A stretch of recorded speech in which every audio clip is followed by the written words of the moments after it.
विज्ञ विचारक मंडळी ज्ञानदीप्त भद्र मंडळी ଏବଂ ଏଠାରେ ଉପସ୍ଥିତ ମୋର ଶ୍ରଦ୍ଧେୟ ସମସ୍ତ ପ୍ରତିଯୋଗୀ ଭାଇ ଓ ଭଉଣୀଗଣ ଆଜିକାର ଏହି ମହାବିତର୍କର ବିଷୟବସ୍ତୁ ହେଉଛି ସାଧାରଣ ମଣିଷଙ୍କ ମଧ୍ୟରେ ବୈଜ୍ଞାନିକ ସେ ସମ୍ବନ୍ଧରେ ସୁଶ୍ରୀ ଶାଶ୍ୱତ ନାୟକ ସମ୍ୟ ବିବରଣୀ ପ୍ରଦାନ କରିବେ। ମୁଁ ଆଜିର ଏହି ମହାନ ଦିବସ ଏକ ମହାନ ବ୍ୟକ୍ତିତ୍ୱ ଡକ୍ଟର ମହାପୁରୁଷଙ୍କ ସମ୍ବନ୍ଧରେ କିଛି ଆଲୋଚନା କରିବାକୁ ଯାଉଛି ଯିଏ କେବେ ଭୁଲ କରିନି ସେ କେବେ ନୂଆ କରିବାର ସୁଯୋଗ ପାଇନି। ମୁଁ ସେହି ଲୋକ ପାଖରେ ରୁହେ ସବୁ କଥାରେ ନା କହିଥିଲେ ଯେଉଁଥିପାଇଁ ମୁଁ ମୋର ସବୁ କାମ ନିଜେ ହିଁ କରିଥିଲି। ଯଦି ଆମେ ସମସ୍ତେ ମହାନ ପୁରୁଷଙ୍କ ବିଷୟରେ କଥା ହେବା ଯଦି ସେଥିରେ ଆଇନଷ୍ଟାଇନ ନଥିବେ ତେବେ ତାହା ଅଧୁରା ରହିଯିବ। ସେ ଆଉ କେହି ନୁହନ୍ତି ସେ ହେଉଛନ୍ତି ଜର୍ମାନ ନୋବେଲ ପୁରସ୍କୃତ ହେବା ବିଜେତା ଯିଏ ସାଧାରଣ ଅପେକ୍ଷକ ତତ୍ତ୍ୱକୁ ତିଆରି କରିଥିଲେ ଯାହାକି ଭୌତିକ ବିଜ୍ଞାନରେ ବିପ୍ଳବ ସୃଷ୍ଟି କରିଥିଲା। ଏଥିପାଇଁ ଏହି ମହାନ ପୁରୁଷଙ୍କୁ ଆଧୁନିକ ଭୌତିକ ବିଜ୍ଞାନର ଜନକ କୁହାଯାଏ। ସେ ହେଉଛନ୍ତି ଆଲବର୍ଟ ଆଇନଷ୍ଟାଇନ। ଆଲବର୍ଟ ଆଇନଷ୍ଟାଇନ 1879 ମସିହା ମାର୍ଚ୍ଚ 14 ତାରିଖରେ ଜର୍ମାନ ସାମ୍ରାଜ୍ୟର ଉଲ୍ଟାବର୍ଗ ରାଜ୍ୟର ଉଲ୍ମ ସହରରେ ଜନ୍ମଗ୍ରହଣ କରିଥିଲେ। ତାଙ୍କ ପିତା ହେନରିଏଟା ଆଇନଷ୍ଟାଇନ ଜଣେ ବ୍ୟବସାୟୀ ଏବଂ ଇଞ୍ଜିନିୟର ଥିଲେ। ତାଙ୍କ ମାତା ପୌଲିନ୍ କ୍ଲକ୍ ଥିଲେ।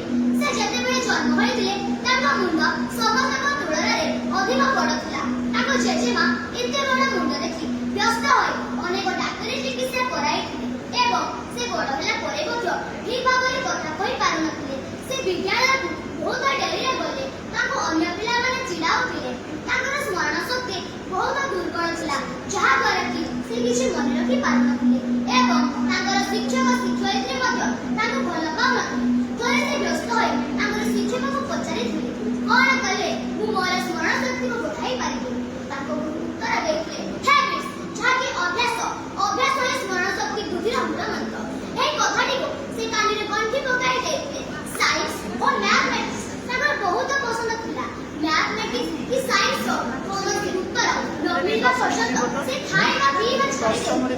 ସମୟ ସହ ତାଳ ପକାଇ ସେ ଏତେ ବୁଦ୍ଧିମାନ ହୋଇଗଲେ ଯେ ସେ ଅଦ୍ଭୁତ ପ୍ରକାରର ଅନୁସନ୍ଧାନ ଆରମ୍ଭ କରିଲେ ଯେଉଁଥିପାଇଁ ଆଜିର ଦୁନିଆ ପାଇଁ ସେ ଥିଓରି ଅଫ୍ ରିଲେଟିଭିଟି ବା ସାପେକ୍ଷରତା ସିଦ୍ଧାନ୍ତ ଉଚ୍ଚ ସମୀକରଣ ଅର୍ଥାତ୍ E=mc² ପାଇଁ ଜାଣିଛନ୍ତି।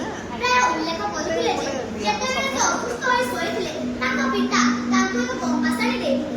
ଏହି ଅନୁଭବ ତାଙ୍କ ଜୀବନର ବିଦ୍ୟୁତ୍ପରତାକୁ ସେ ଆକର୍ଷଣ ସୃଷ୍ଟି କରିଥିଲା। ଏହି ଅନୁଭବରୁ ସେ ବୁଝିପାରିଥିଲେ ଯେ କିଛି ଗଭୀର ଅବ୍ୟକ୍ତ ଜିନିଷ ଏହିସବୁ ଜିନିଷ ପଛରେ ରହିଛି। ଆଲବର୍ଟ 5 ବର୍ଷ ବୟସରେ ମ୍ୟୁନିଖ ଏଷ୍ଟିପେଟସ୍ କଥୋଲିକ୍ ପ୍ରାଥମିକ ବିଦ୍ୟାଳୟରେ ଭର୍ତ୍ତି ହୋଇଥିଲେ। 8 ବର୍ଷ ବୟସରେ ସେ ଲିଉଟଫୋର୍ଡ ଜିମ୍ନାସିୟମକୁ ସ୍ଥାନାନ୍ତରିତ ହେଲେ ଯେଉଁଠାରେ ସେ ପ୍ରାଥମିକ ଏବଂ ମାଧ୍ୟମିକ ଶିକ୍ଷା ଗ୍ରହଣ କରିଥିଲେ।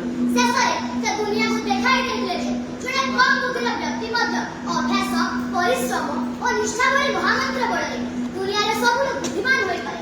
ସେ ଏତେ ବୁଦ୍ଧିମାନ ହୋଇଗଲେ ଯେ ତାଙ୍କ ଜନ୍ମ ଦିବସ ମାର୍ଚ୍ଚ 14 ସାରା ଦୁନିଆରେ ଜିନିୟସ୍ ଡେ ଭାବରେ ପାଳନ କରାଯାଉଛି।